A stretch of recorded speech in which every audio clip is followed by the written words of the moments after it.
Hello student, good morning. Welcome to online class CGPS। तो बच्चों, आज जो है अपन जो है आपका व्यावसायिक अध्ययन के अंतर्गत अध्याय जो है आपका 4 में नियोजन के बारे में हम इससे पहले पढ़ चुके थे, विशेषता बारे में। इसके जो है आप पढ़ेंगे आज जो है नियोजन के तत्व या घटक, जिसका चौथे भाग में। तो चलिए स्टार्ट करते हैं बच्चों। जो है इसमें किसी व्यावसायिक या उपक्रम में नियोजन करते समय निम्नलिखित बातों या घटकों को ध्यान में रखना अति आवश्यक है। पहला, उद्देश्य।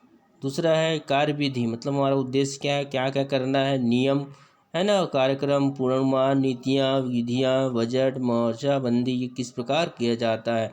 तो सबसे पहले देखेंगे लक्ष्य या उद्देश्य, है ना, ग्लोसिंग। और क्या है, ऑब्जेक्टिव्स। लक्ष्य नियोजन के आधार होते हैं। जिस प्रकार बंदूक चलाने के पूर्व लक्ष्य या निशाना का निर्धारण कर लिया जाता है बच्चों, उसी प्रकार व्यवसाय के संचालन के पूर्व उसके लक्ष्य को पूर्व से निर्धारित करना आवश्यक होता है। लक्ष्य का निर्धारण नियोजन का एक कदम होता है। लक्ष्य परिणाम होते हैं। इन्हीं परिणामों की प्राप्ति के लिए भविष्य की समस्त क्रियाएं संपादित की जाती है। तो आपको पिक्चर या महाभारत में भी देखेंगे, यहाँ पर अर्जुन ने किस प्रकार जो है मछली के बांध में एक लक्ष्य निर्धारण किया और उसी के द्वारा क्या किया, अपना निशाना साधा बच्चों। इसी प्रकार बताया गया उद्देश्य जो होता था। दूसरा है पॉलिसीज, मतलब होता है नीतियाँ, मतलब किसी उपक्रम द्वारा निर्धारित किए गए लक्ष्य कंपनी के प्रबंधकों या प्रशासकों को इस बात के लिए निर्देशित करते हैं कि क्या वह कैसे किया जाना है ना। What and who is to be done.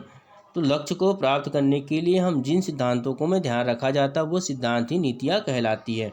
इसके अंतर्गत परिभाषा दी है सर्वणी के अनुसार कि नीति सदैव, है ना, नीतियाँ एक सदैव चलते रहने वाली निर्णय निर्देशन है जो बड़े प्रबंधकों द्वारा एवं निम्न स्तर के प्रबंधकों की सहायता के लिए प्रारंभ में ही निश्चित कर दिया जाते हैं। ये बहुत सारा आपको परिभाषा दी है, इसको आप पढ़ेंगे बच्चों, सेम का सेम, है ना।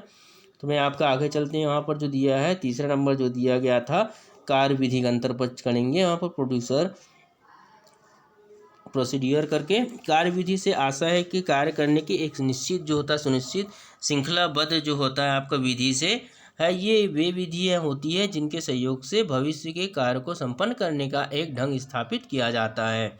कार्य विधि भी योजना होती है क्योंकि वे भावी क्रियाओं को संपन्न करने का एक निश्चित तरीका स्थापित करती है। कार्य विधि भी नियोजन का एक आवश्यक अंग होती है क्योंकि इसके अंतर्गत कार्य करने की विधि से विधि को स्पष्ट किया जाता है।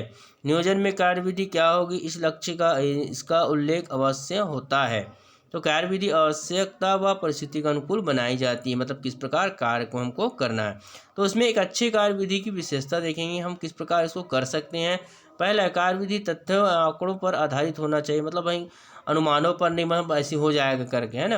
दूसरा है कार्य विधि जो स्थिर होनी चाहिए किंतु उसमें लोच का गुण भी होना आवश्यक है। स्थिर मतलब समानता बनाए रहने का, उसमें गुण होना चाहिए कि वो समय के अनुसार उसमें बदलाव किया जा सके, है ना।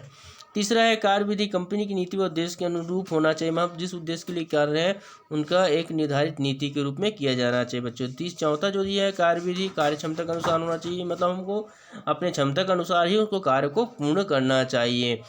पांचवा दिया है उसमें तर्क का गुण होना चाहिए, मतलब हम उसमें अलग अलग तर्क लगा सकते हैं ताकि उसमें जो कार्य हम कर रहे हैं वो पूर्ण हो सके। छठवां नंबर जो उसमें उत्तरदायित्व व जवाबदेही का निर्धारण हो सके, जैसे कार्य विधि श्रेष्ठ मानी जाती है, मतलब हमको जो उत्तरदायित्व दिया है, जवाबदेही जिसको हम सौंपे उनको कार्य पूर्ण रूप से होना चाहिए, तभी वो कार्य श्रेष्ठ मानी जाती है।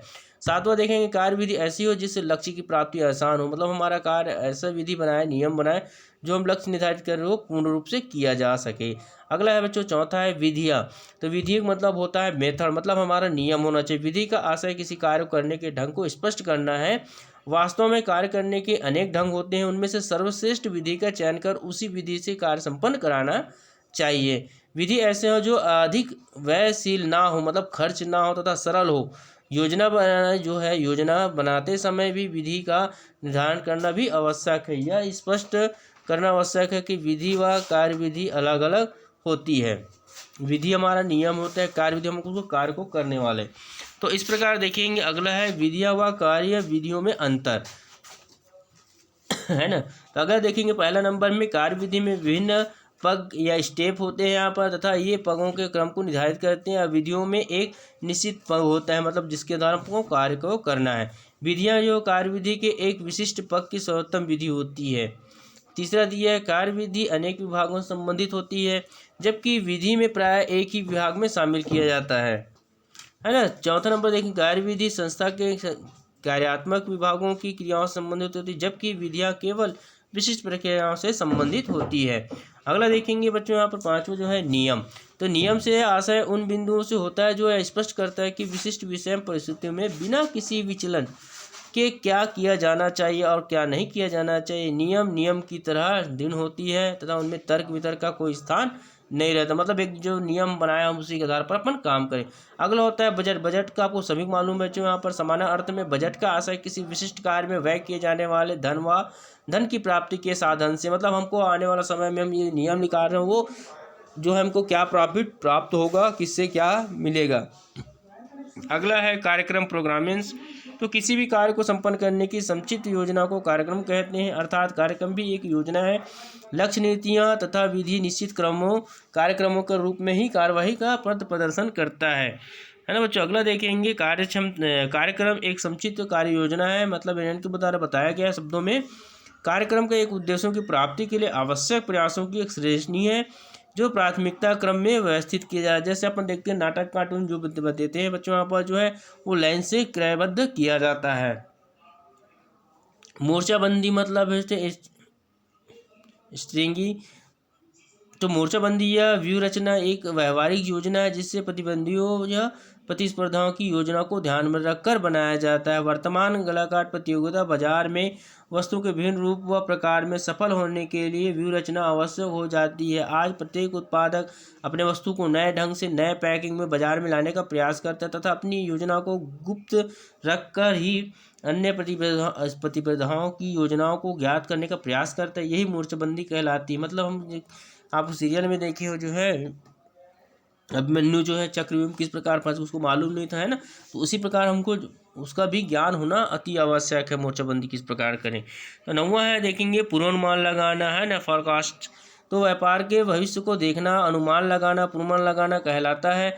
व्यापार में पूर्वानुमान का विशेष महत्व होता है क्योंकि इसी के आधार पर समस्त नियोजन की तैयारी की जाती है। पूर्वानुमान लगाने की वैज्ञानिक रीतियों से भावी अनुमान लगाकर व्यावसायिक योजनाएं बनाई जाती है। बच्चों यहाँ पर योजना में पूर्वानुमान का विशेष स्थान होता है। हेनरी फ्योल के नियम जो है पूर्वानुमान या नियोजन के लिए जो है पर्यवसायी के शब्द का प्रयोग किया गया है जाता है, जिसका अर्थ भविष्य का पूर्वानुमान और उसके लिए प्रावधान दोनों है। अर्थात भविष्य को देखना, पढ़ना, समझना, वही करना ही इस शब्द का अर्थ कहा जाता है बच्चों। अगला देखते हैं, यहाँ पर ध्यान देंगे बच्चों, यहाँ पर जो है नियोजन के सिद्धांत। हम लोग नियोजन करते हैं किन सिद्धांतों पर करते हैं? प्लानिंग, है ना। बिना किसी सिद्धांत के किसी भी शास्त्र का विकसित होना संभव नहीं है। प्रबंध शास्त्री कुंडज और डोनेल ने विभिन्न जो है दृष्टिकोणों से नियोजन के सिद्धांतों को स्पष्ट किया जाता है।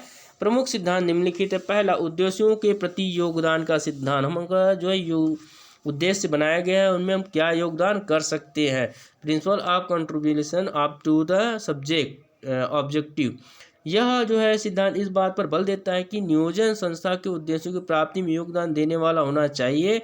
यह सिद्धांत इस बात की ओर भी संकेत करता है कि किसी भी योजना को जब तक उद्देश्य मुक्त नहीं किया जाता है तब तक वह नियोजन अच्छा परिणाम नहीं दिया जा सकता। बच्चों यहाँ पर अगला है नियोजन की मान्यताओं का सिद्धांत। हम प्रिंसिपल ऑफ प्लानिंग प्रीमिसेस, है ना, मतलब सामान्यतः किसी भी कार्य को करने की कुछ मान्यता होते, कुछ नियम होते हैं, वहाँ पर दक्षता होता है जिनको ध्यान में रखते हुए कार्य किया जाता है। अच्छे नियोजन का मान्यताओं को पहले से ही निश्चित किया जाना चाहिए। इससे समन्वय कार्य में अत्यधिक सरलता या सहायता मिलती है। बच्चों कार्य कुशलता का सिद्धांत मतलब प्रिंसिपल ऑफ एफिशिएंसी। इसी सिद्धांत के अनुसार नियोजन न्यूनतम प्रयत्नों और लागतों द्वारा संगठन या संस्था के लक्ष्य की प्राप्ति में सहयोग देने वाला होना चाहिए। चौथा है लोच का सिद्धांत, मतलब एक करने का उसमें तरीका भी होना चाहिए। प्रिंसिपल ऑफ फ्लेक्सिबिलिटी, है ना, जैसे आपको देखते हैं कि चमड़े का जैसे या लेदर का जो है फैसिलिटी जो है मुड़ जाता है इधर, वैसी होना चाहिए। मतलब इस सिद्धांत के अनुसार योजना सदैव लोचदार व परिवर्तनशील होना चाहिए क्योंकि भविष्य की समस्या और परिस्थिति के अनुसार योजना में परिवर्तन किया जा सके। व्यापकता का सिद्धांत प्रिंसिपल ऑफ प्रिवेंसिनेंस। इस सिद्धांत के अनुसार नियोजन एक सर्वव्यापी क्रिया है जिसकी आवश्यकता एवं उपक्रम में प्रबंध के सभी स्तरों में होती है।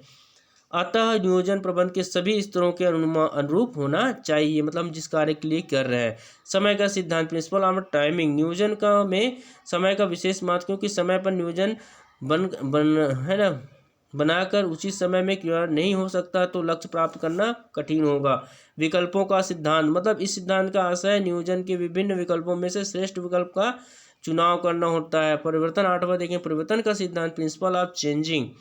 तो समय महत्वपूर्ण व बलवान होता है, सभी को मालूम बच्चे। इसकी गति का अंदाजा किसी को नहीं होता, अतः समय की गति या समय समय पर होने वाले परिवर्तन के अनुरूप नियोजन होना चाहिए। आवश्यक होने पर नियोजन परिवर्तन भी करना चाहिए उसमें। अगला है नीति निर्धारण का सिद्धांत। तो प्रिंसिपल ऑफ पॉलिसी फार्मवर्क, यह सिद्धांत बताता है कि नियोजन को प्रभावी बनाने के लिए ठोस व सुपरिभाषित नीतियों, नियम और कार्यक्रमों का सहारा लेना चाहिए। अगला देखेंगे सहयोग का सिद्धांत, प्रिंसिपल ऑफ कोऑपरेशन।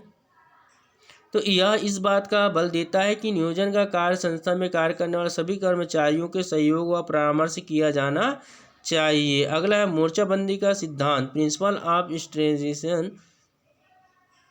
स्ट्रेटेजिस।